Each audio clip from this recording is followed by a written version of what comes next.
depends on what your aesthetic, what your political, understanding of the world is. You can say it anytime you want to. You know what I mean? But the question is, what does that mean? Is it something that's reaching outside of yourself? Everybody has poetic thoughts. I know that. But see, for somebody to tell you I'm writing, but I'm only writing for myself, don't tell me about it. I'm not interested. Or I only write for certain people. Well, tell them. To me, the poet becomes the poet when not only you can create those things, but to reach out to touch them. In tradition. If you come from a tradition where they used to walk around from, city to city, reciting poetry, and didn't understand some of the mission, you have to reach out. That poetry, as you say, that's real. That's real.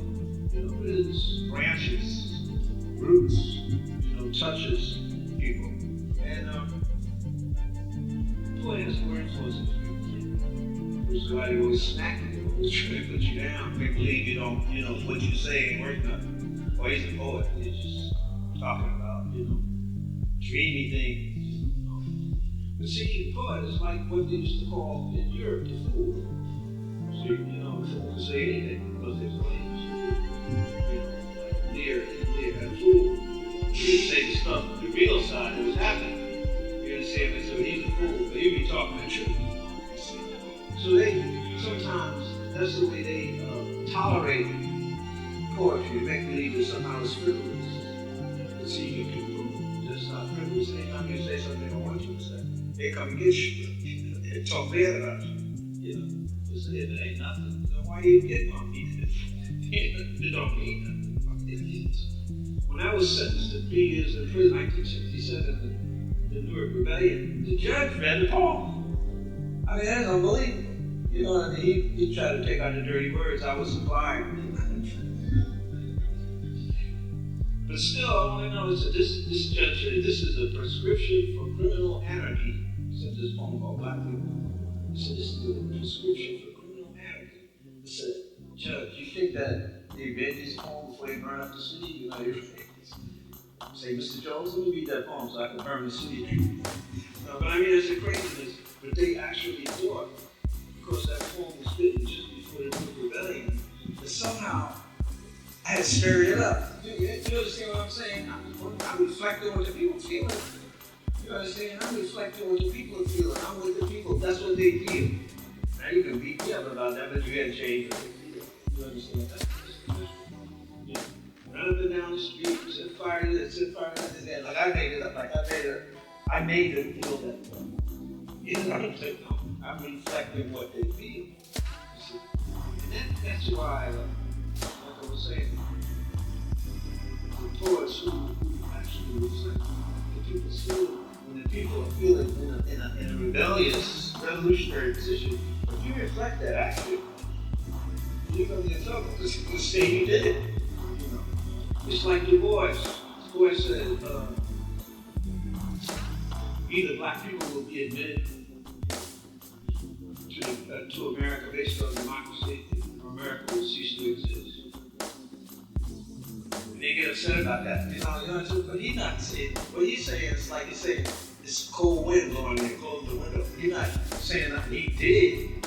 He's trying to tell you what's happening. You know what I mean? And even that's the thing. He said exactly what's happening. He said that's true. You know that. Especially that was something said in the 40s or the 30s. That reflected so true in the 60s. He said, that this time you did it.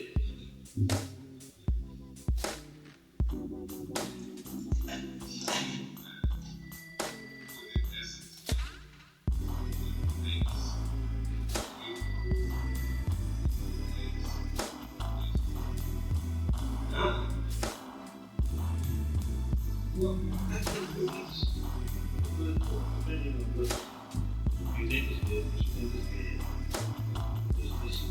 of course, a lot of people think good that I don't think are good, obviously.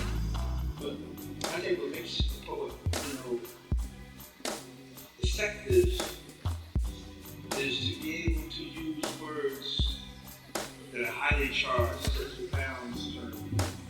highly charged, to use images that can sum up in a flash a whole situation. To use words in such a descriptive fashion that you can sum up whole epics of things, whole ways of feeling, whole historical things with an economy of language, with a highly charged language that is using, metaphor and so forth. But the poets that I throughout the ages, they're poets, that you have to read hundreds of times. I think, for instance, when I first went away to college, I read a translation of Garcia Lorca by Meister Hughes. It was called Gypsy Ballads. And I was like a sophomore in college. And reading that, it actually turned my mind around. You know what I'm saying? I mean, what I thought about after reading that poetry, was totally different. And I think what that is, poets become legendary, poets whose works last, are poets who, if you encounter their words, will change your life. You know what I mean? It's not just that's nice, that's effective, but if you did what they say, it will change your life. It'll make you think about things. Very different. So my wife and I went to Spain a couple years ago. We went to Granada, southern Spain. When you go down there, the street signs are in Spanish and Moorish. They're in Arabic.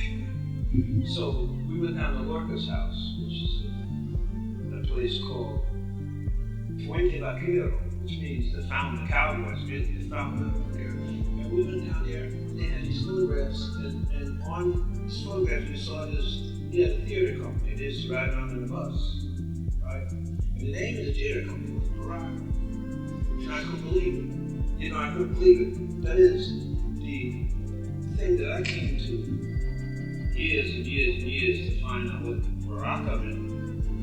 Which is the name given to me.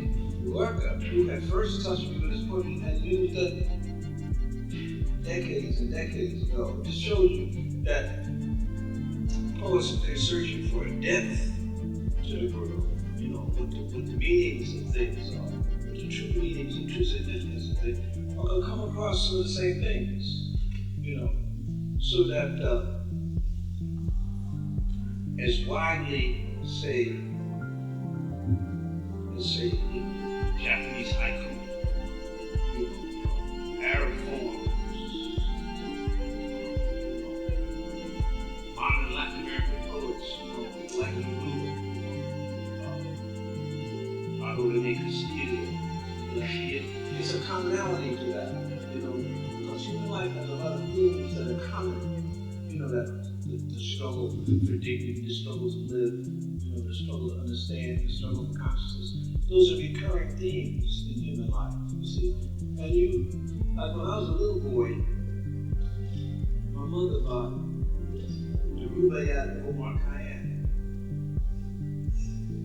It's a great, great, great book. I'm sitting there reading at 8, 9 years old, trying to figure out what is this here? The moving finger rights having written moves on. All your clarity and wit will bring it back,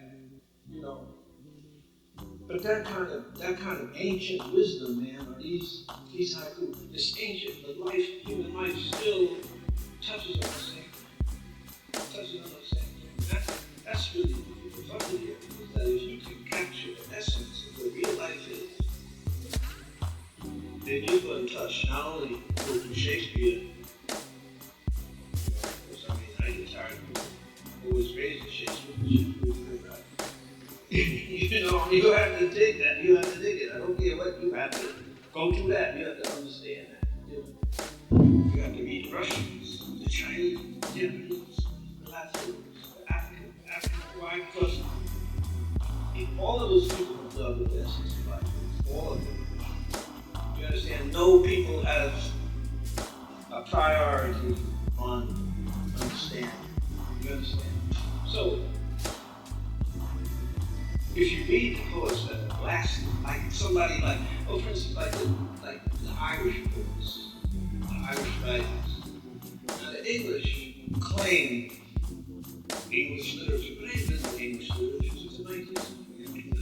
All those are Irish, you know, whether it's Yeats or Oscar Wilde, or Casey, Beckett, James Joyce. You know, those are all, they're all Irish. You understand? But what is that then? Why can we identify so close to them? There's people that are about 700 years.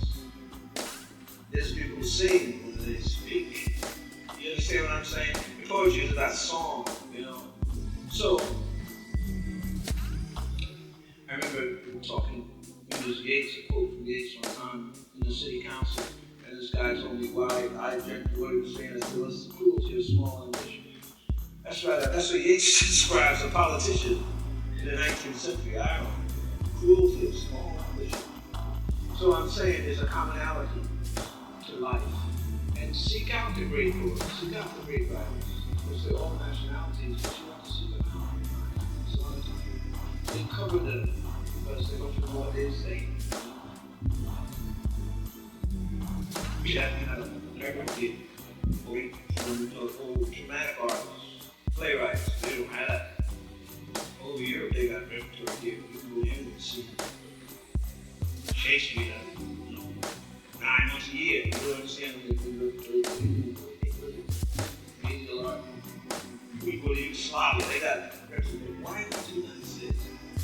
Because you find out that a lot of those great writers, white ones, early O'Neill, Tennessee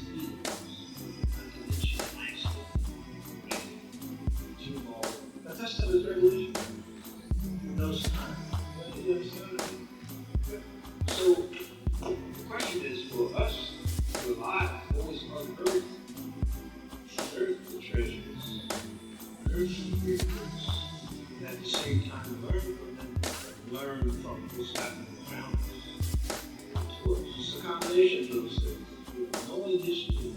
So when you pull your gun, your pen, you understand, like Billy the Kid said,